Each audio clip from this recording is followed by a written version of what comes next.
Hello everyone, welcome to the YouTube channel of Yourpedia. आज मैं आपके पास यहाँ पे आरसीएफएल के रिगार्डिंग बहुत ही इंपॉर्टेंट इन्फॉर्मेशन शेयर करने लगा हूँ।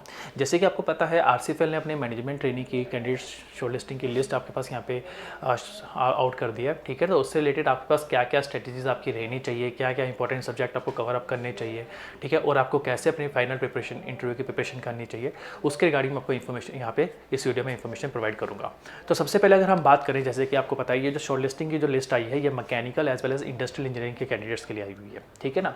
तो इस केस में अगर हम स्ट्रेटेजीज की बात करें तो सबसे पहले आपको इस चीज़ का ध्यान रखना होता है कि आप इंटरव्यू में जा रहे हो, किसी भी इंटरव्यू में जा रहे हो, सबसे पहले आप यहाँ पे एचआर पॉइंट ऑफ व्यू से जो कुछ क्वेश्चन सेट्स हमारे पास होते हैं उसको अच्छे से थोरोली स्टडी करो।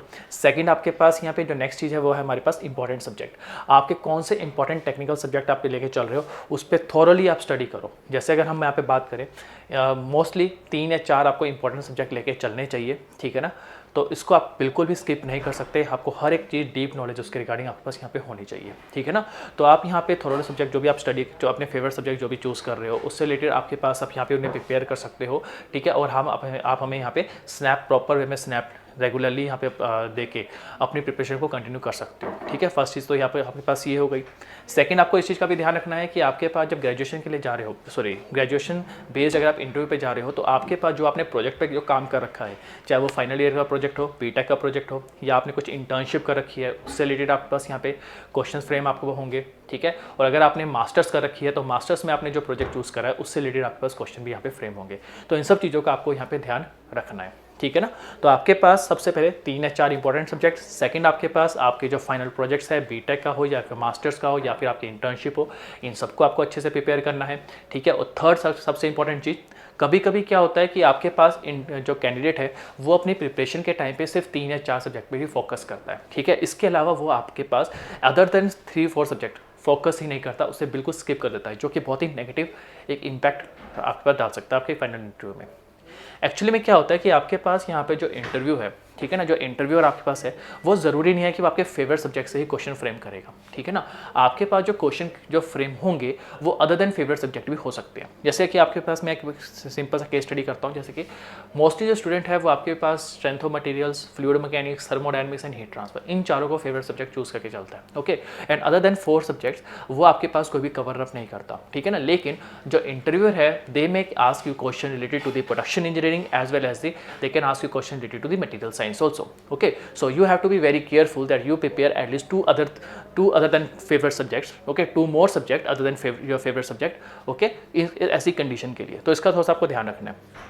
अब यहाँ पे जो 2 सब्जेक्ट अदर मैं आपको कह रहा हूँ अदर देन फेवरेट सब्जेक्ट, ज़रूरी नहीं है कि आपको उसको थोरोली स्टडी करना है। जस्ट अगर आपको ओवरव्यू भी पता है उस चीज़ का, ठीक है ना, तो बहुत बेटर आपके पास यहाँ पे रहेगा। ठीक है। इसका थोड़ा सा ध्यान रखना। अब नेक्स्ट बात करते हैं आपके पास इंपॉर्टेंट सब्जेक्ट कौन कौन से रहने वाले हैं। तो इस केस में ध्यान रखना आपके पास यहाँ पे, जैसे हम बात करें fluid mechanics, heat transfer, thermodynamics, ये तो चलो फेवरेट सब्जेक्ट रहते ही रहते हैं, बेसिक सब्जेक्ट्स है, क्वेश्चन इसमें से काफ़ी सारे फ्रेम होते भी है। ठीक है ना। लेकिन एक और चीज़ का आपको ध्यान रखना है कि आरसीएफएल या कोई भी पीएसयू जो है या कोई भी इंडस्ट्री के अंदर कौन कौन से मैकेनिकल डिवाइसेस यूज़ हो रहे हैं उससे रिलेटेड आप यहाँ पे उन सब चीज़ों को रेडी रखो। उनसे रिलेटेड जो जो क्वेश्चन फ्रेम हो सकते हैं उसके लिए रेडी रहो। जैसे अगर हम बात करें फ्लूइड मैकेनिक्स की, लेट अस सपोज अगर आप fluid mechanics as a favourite subject choose करते हो तो ज़रूरी नहीं है कि क्वेश्चन आपके पास फ्लूइड मैकेनिक्स से ही पूछे जाएंगे। मोस्ट ऑफ द क्वेश्चन जो फ्रेम होंगे वो आपके पास रिलेटेड टू हाइड्रोलिक मशीन्स आपके पास यहाँ पे होंगे। ठीक है ना। तो आपके पास यहाँ पे कोई भी सब्जेक्ट अगर आप पढ़ रहे हो उसकी इंडस्ट्रियल एप्लीकेशन देखो, कौन कौन से डिवाइसेस हम इंडस्ट्री में यूज़ करते हैं और आपके जो फेवरेट सब्जेक्ट है वो वहाँ पे किस ढंग से यूटिलाइज हो रहे हैं, उस चीज़ का आपको अच्छे से पता होना चाहिए। Because they are experience based आप यहाँ पे पर्सन है। ठीक है। तो उनके जो मोस्ट जो आपका क्वेश्चन फ्रेम होंगे वो आप स्पेसिफिकली इंडस्ट्री रिलेटेड आपके पास यहाँ पे होंगे। ठीक है। तो इन सब चीज़ों का आपको ध्यान रखना है।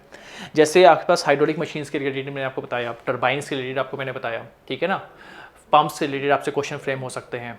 ठीक है। और इसके अलावा जैसे हम हीट ट्रांसफर की बात करें, लेट अस सपोज अगर आप हीट ट्रांसफर अपना फेवरेट सब्जेक्ट लेके चले हो तो वहाँ पे हीट एक्सचेंजर से रिलेटेड आपके पास क्वेश्चन फ्रेम हो सकते हैं, कंडेंसर, इवेपोरेटर, इन सब चीज़ों से रिलेटेड आपके पास क्वेश्चन फ्रेम हो सकते हैं। ठीक है। आपको इसका यहाँ पे ध्यान रखना है। तो फिर आप यहाँ पे एक चीज़ का ध्यान रखो थोड़ा सा कि अपनी प्रिपरेशन को कंटिन्यू करने के लिए सबसे पहले तो माइंड में बना लेना प्रॉपर कन्वे आपके पास आंसर डिलीवरी बॉय बहुत ज़रूरी आपके पास यहाँ पे रहती है, ठीक है, उसको आप स्किप नहीं कर सकते, वो सबसे इंपॉर्टेंट रहेगा। सेकंड, आपका कॉन्फिडेंस लेवल जब आप एक्सप्लेन कर रहे हो आंसर को, ठीक है, वो सेकंड चीज़ आपके पास यहाँ पे रहती है। थर्ड, आपकी प्रेजेंटेशन स्किल, सब ठीक है, इन सब चीज़ों पे फोकस करो, ठीक है, और अपने इंटरव्यू को यहाँ पे क्रैक करो, ठीक है। इसके लिए आप क्या कर सकते हो, रेगुलरली आप हमें स्नैप दे सकते हो, हमारे स्नैप प्रोग्राम को आप ज्वाइन करो, फिर आपके पास यहाँ पे रेगुलरली स्नैप दो, ठीक है। आपके कोई भी जो आप डाउट्स जो है वो आप हमसे शेयर कर सकते हो, ठीक है, हम आपकी हेल्प करने के लिए यहाँ पे बैठे हुए हैं ऑलरेडी।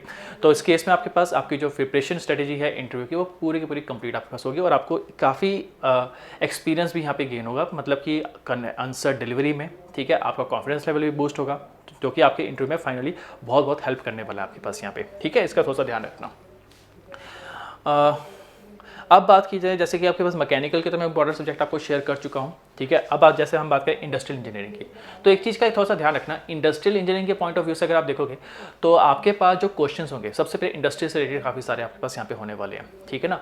लेआउट्स के ऊपर आपके पास यहाँ पे प्रोडक्शन प्लानिंग कंट्रोल के ऊपर, मटेरियल रिसोर्स प्लानिंग के ऊपर आपके पास यहाँ पे इन सब पे क्वेश्चन आपके पास फ्रेम होगा। स्मार्ट मैन्युफैक्चरिंग क्या होती है, IoT क्या होती है, आजकल न्यू इंडस्ट्रीज में क्या क्या आपके पास यहाँ पे हम पढ़ते हैं, चेंजेस आपको देखने को मिलते हैं, इन सब चीज़ों से रिलेटेड आपके पास सेम क्वेश्चन फ्रेम यहाँ पे होंगे, ठीक है ना।